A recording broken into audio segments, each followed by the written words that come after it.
Hello guys, তোমরা সবাই কেমন আছো?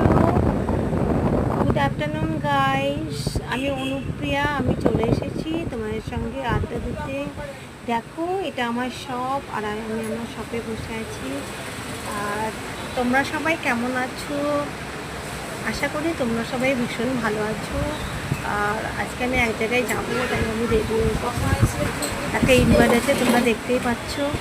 আর আমাকে কেমন লাগছে তোমরা সবাই কমেন্ট করে জানিও। আর আমার চ্যানেলটাকে একটু সাবস্ক্রাইব করে দিও কাইন্ডলি। আমার চ্যানেলটাকে একটু প্লিজ আমার চ্যানেলকে একটু লাইক, ফলোয়ার আর সাবস্ক্রাইব করে দিও তোমরা। আমি তোমাদের পাশে সবসময় থাকবো, তোমাদের চ্যানেলকে আমি সাবস্ক্রাইব করবো। হ্যাঁ, তোমরাও আমাকে ভালোবাসো, আমি তোমাদের অনেক ভালোবাসা দেবো।